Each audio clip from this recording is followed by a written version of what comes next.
Hi, I'm Steve Irwin with Arizona Prime Real Estate. I'm the designated broker and also the Prescott office sales manager. Today I got Simon Fort. Hi, Simon. Hi, Steve. Long time no see. Yeah, long time no see.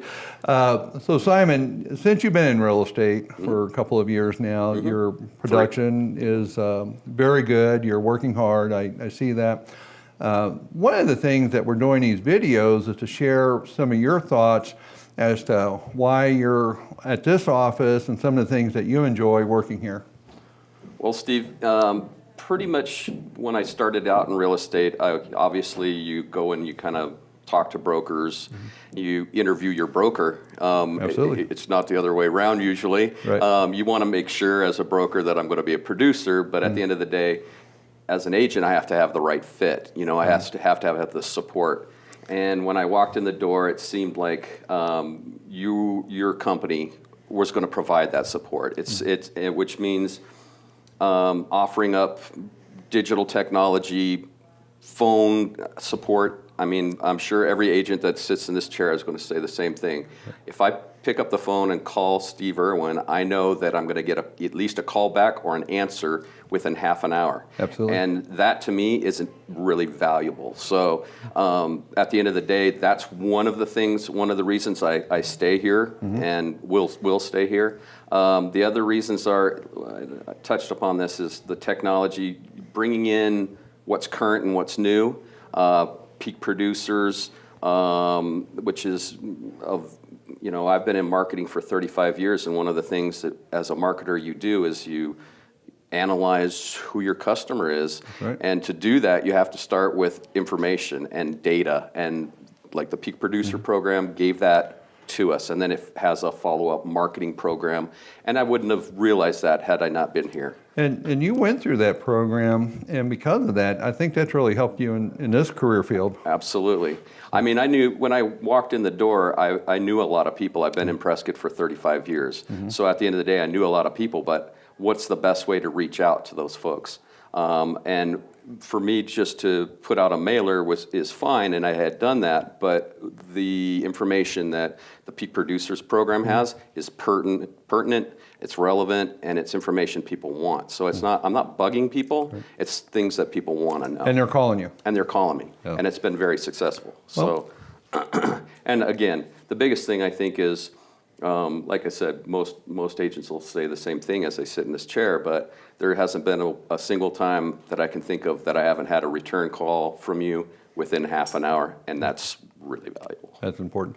And we appreciate you calling, because I'd rather you call now than have an attorney or maybe a client call me right.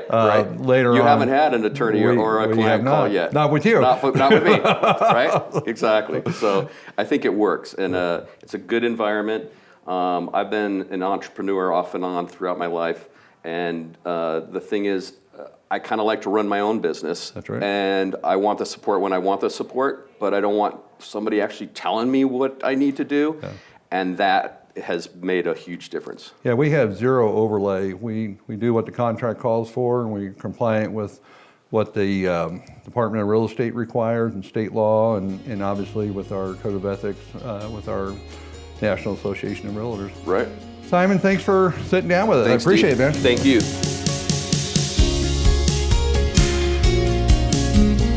Today we're going to highlight one of our agents called Kindle Schumacher. Welcome.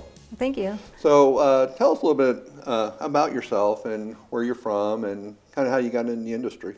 Okay, well, I was born in Fort Huachuca, Arizona, in an old MASH unit. It's now a huge Raymond W. Bliss hospital down there. I was born into the house where I was raised for 17 years till I left to go to college in ASU, and then fell in love with the Valley. So I've lived in different parts of the state, from Sierra Vista to Phoenix area, North and Gilbert, and different things like that. So you're a Sun Devil. I am. Okay. And ended up living for over 15 years in Heber Overgaard. We were there at the time with the rodeo Cheddar Skyfire. Wow. And but absolutely love that type of area as well, with the big pine trees and smaller homes and larger homes, everything in between. So Now, what brought you to Prescott? Because you were Overgarden, Yes. but born in Fort Huachuca. Now you're here. Yes, I always love everybody's stories on how they arrived in Arizona from wherever in the world. I've always been a native and lived here all my life, so I always wonder how other people end up here too. And I was dating a gentleman, and we ended up married. But at the time when we were looking to maybe make a change, we both scuba dive. So we absolutely got together with that and shared pictures. And he's been to different places than I have. And I asked him a hypothetical question saying, if you could live anywhere in the world, where would you choose? And of course, I thought he was going to say Bahamas or somewhere, exotic. Yeah, Hawaii. And, yes, Hawaii, somewhere like that, tropical. And instead he said Prescott Valley, Arizona. Wow. It took my breath away. And I thought, how did we end up with that? Yeah. And I said, that's actually one side of the world of Arizona that I don't really know that well. And so we came up for a day drive. It was only a 2.5-hour journey. And we ended up going through different neighborhoods and seeing the town. We ended up down in the courthouse and loved that area with all the Victorian homes and different styled homes down there. And we ended up at Watson Lake at sunset. And of course, I just fell in love all over again. I love the boulders and it reminded me Beautiful. of, It's one of the more yes, prettier lakes. Yes, and it reminded me of Lake Powell, and that's another famous, or Sure. another favorite place I like to go in the summertime. But And so now you're a real estate agent, a realtor. yes. And so tell me about that. Well, I started off in general contracting, building homes. We were doing log homes and stick framed homes. I was also the bookkeeper and the sales agent, and I absolutely love the construction industry. And I've always been natural at trying to sell things. I could sell you just about anything. There you go. If you like a cleaning product, it's easy to tell your friends about. If you have something that can, do everything from getting out ink stains or makeup or blood or anything, you want to share that with your friends. And I've just always enjoyed real estate and seeing homes, being in homes, designing homes. I've liked it all. So in the construction, that was primarily log homes? Yeah, we typically did, they were a certain brand, and then they were cedar wood, and they were known as post and beam. Oh, okay. And so it was a different way of building, but it was a fun way to build a home. They went up quick, So what kind of clients are you looking for your real estate business? Any kind of client. I'll start with anyone. I love the beginner starting out, doing their first home experience, and you want to make it go smoothly. And property is still the best investment you can make. Sure. And my favorite thing of traveling is coming home. I love just walking through the front door when I'm done with going wherever I've been. Yeah. My favorite thing. Excellent.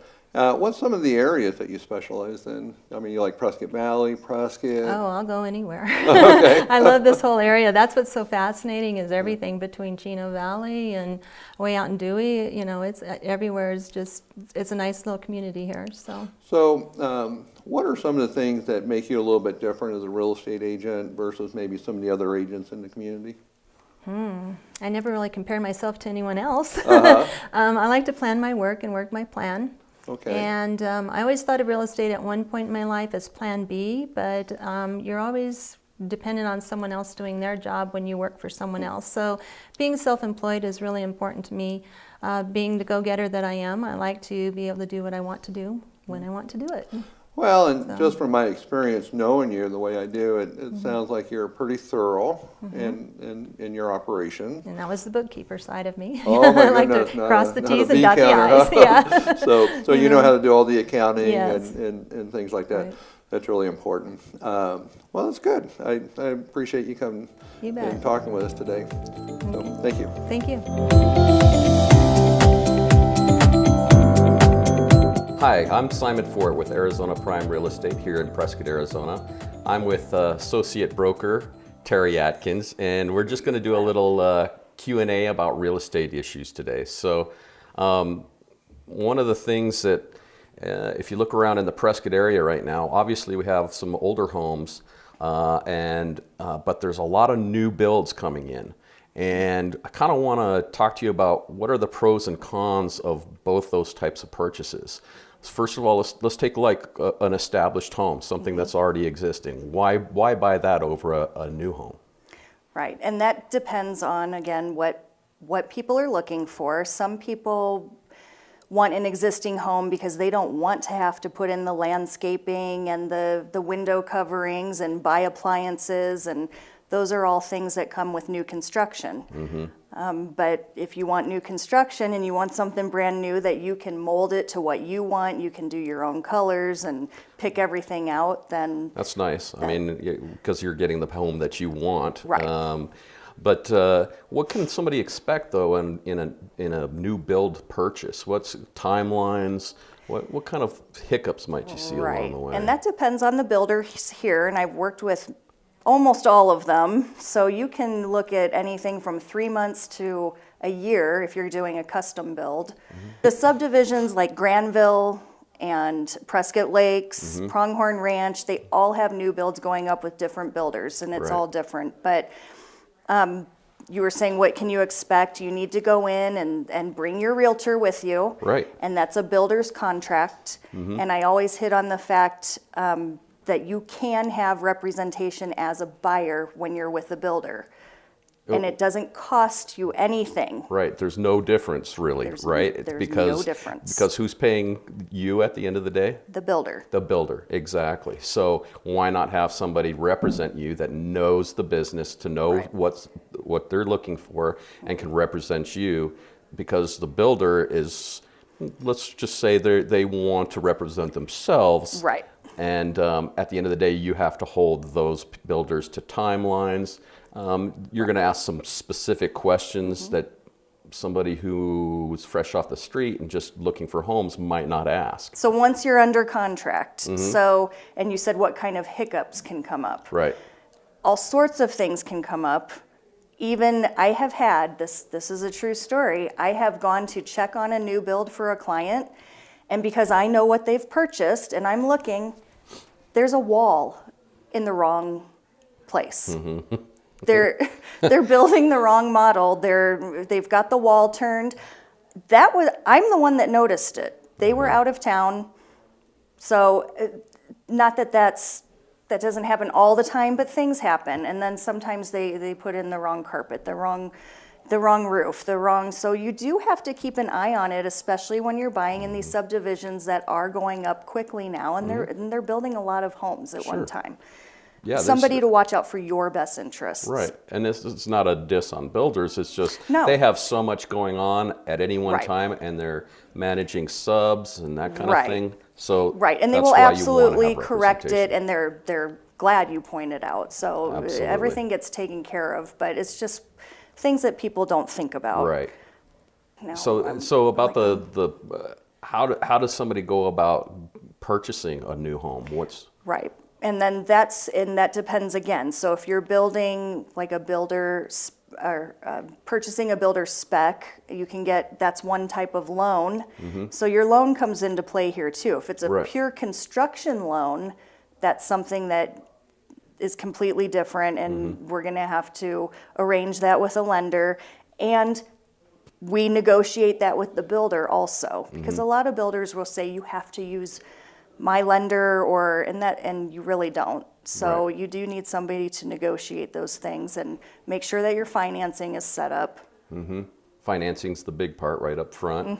I mean, choosing the home's one thing, but Right. making sure that the distribution of the money is going out at the right time, Right. that you're getting the right product for that particular build, that particular buy. So across the board, never walk in without representation. Correct. On a new purchase. And it does not cost you you, and they are anything. not going to add on, people think they're going to add on to the overall cost. No, that money is getting paid out no matter what, so. And at the end of the day, you're saying it doesn't cost you any more. It actually might cost you more if you don't go in with representation. Absolutely. Yep. Absolutely. It's the little nuances. It really is. Once you're past financing and what type of home you want, and it's the new construction versus existing is really just about how much you want to do. That's what I tell my clients. Do you want to do landscaping? Do you want to go shopping for appliances? Some people, yes, great. Right. And some people say, no, I want the big trees that are already mature, and yeah. I want everything done. So sometimes it's just really about what you want. We have it all. We'll find them Yeah, something. absolutely. Prescott's got a lot to offer. So one way or another, whether it's in the mountains or down in the desert or whatever, we'll find you something. So, and then you have developer land versus private. If you wanted to go out and purchase a piece of property and put a house on it, that's a do whole that. nother That's deal. a whole nother deal. Exactly. So there's lots of different ways to get into a brand new custom house. When you're in a purchase process and you're the seller of a home and somebody comes to you, an offer comes in the door and it's contingent, there's a number of different contingencies. Why as a seller should you maybe at least, maybe this is a red flag, maybe you need to consider it? Right. So it depends. There are different types of contingencies. So even your buyer coming in and they have a loan, that's a contingency, but that's a normal contingency. This is one that we expect. So what we're talking about is the buyer has a contingency to sell their home first before they can close escrow on this home, or they are already in escrow, and that has to close before they can purchase this home. So the first one, where they have to sell their home, when I represent a seller, I mean, it's ultimately the seller's decision. Absolutely. My advice is no. You're going to sit around and wait for them to sell their house. Meanwhile, you're off the market. Right. So Exactly. you can take backup offers, but it's not, that doesn't happen a lot in my Right. experience. Once it's pending on market, a lot of times you're Right. not going to receive a backup offer. Right. It's rare. It can happen. It's rare, but you're taking yourself out of the loop. It's just not going to be a strong offer. Right. So Right. So the other contingent is if somebody has their house actually in escrow. Explain that. What would you do as a sales agent for representing your seller? What kind of things would you talk to them about? So What I would you look still want it to be a strong offer because it's still a big risk.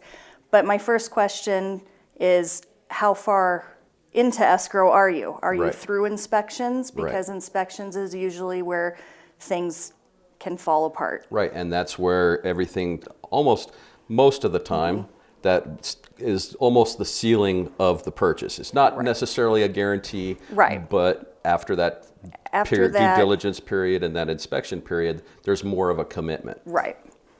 And so that's more acceptable, but I still want a strong offer because you're still asking my seller to wait, and if it's a domino effect. So if that buyer does something wrong and it falls out of escrow, then we fall out of escrow. It's still a risk. So with a strong offer, It's more of a I'm willing to do consideration.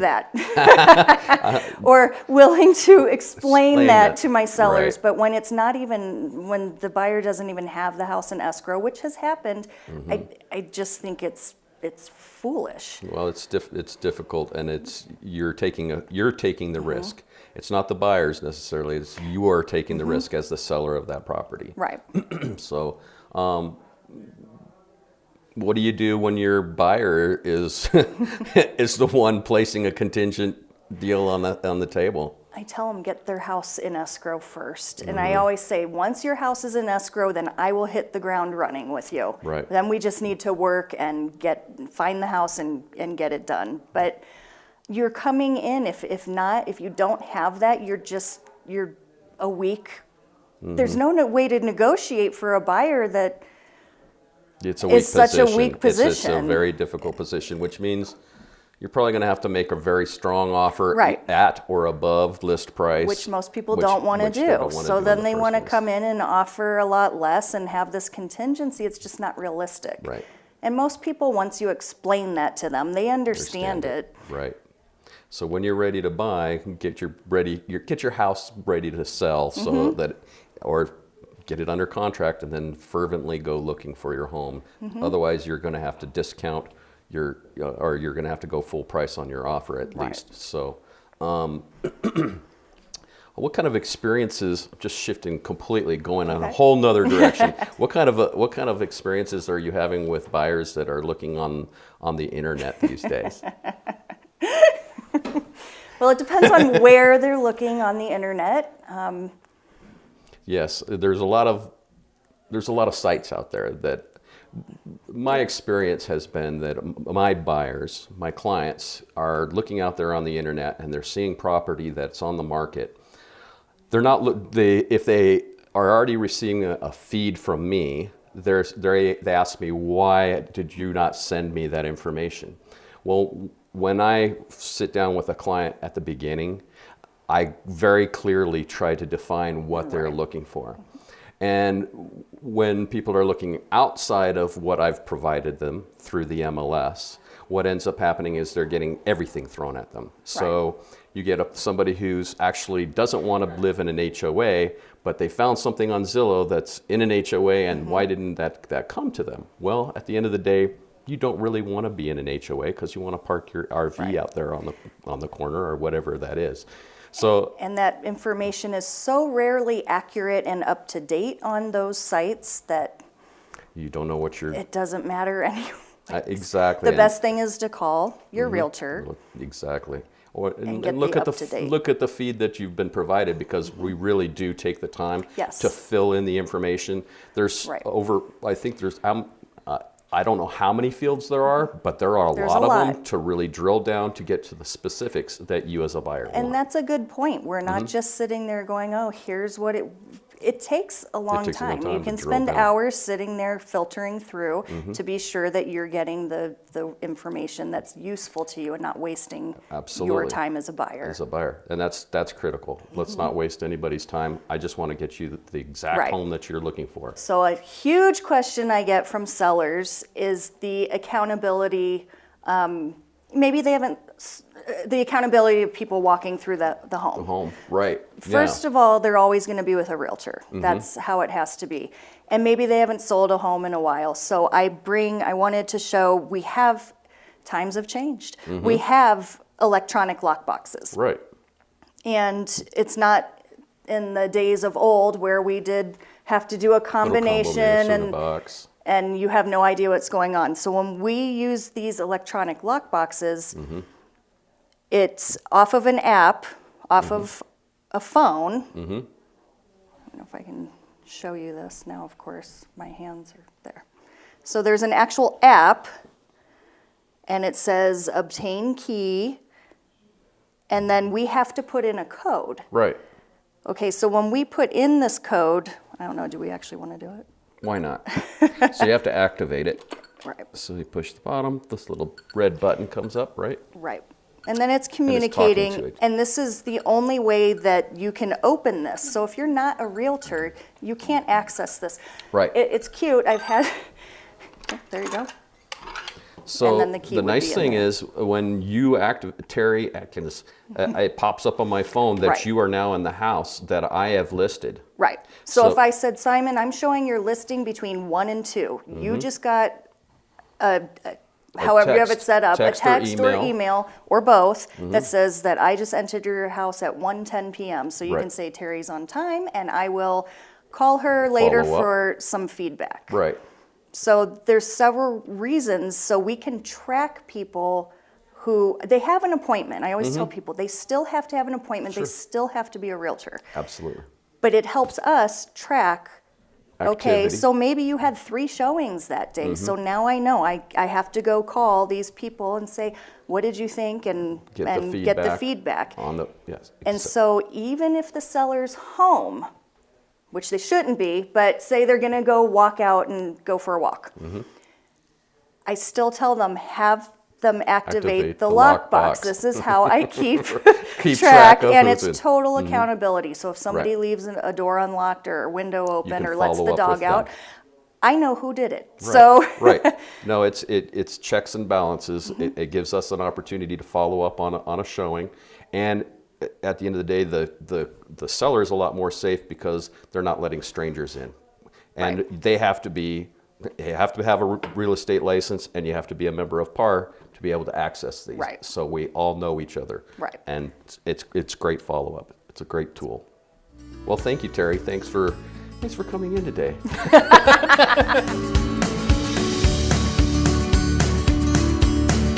Welcome back. Today we're interviewing Kelly Hall, and Kelly is a top producing agent with over 18 years experience in our Prescott sales office. And we had several questions from the audience. And the first one is, for a home seller, why would they want to list their house with a realtor? Well, Steve, thank you for inviting me back, by the way. I think you need to know, the seller needs to know what their house is worth. And if they're selling their house by themselves, they really don't know what other people's homes are sold for in the area. We have some technology that we can know what houses are worth. We know what houses are. We go to those houses daily. You know, agents do that. We know what it looks like inside.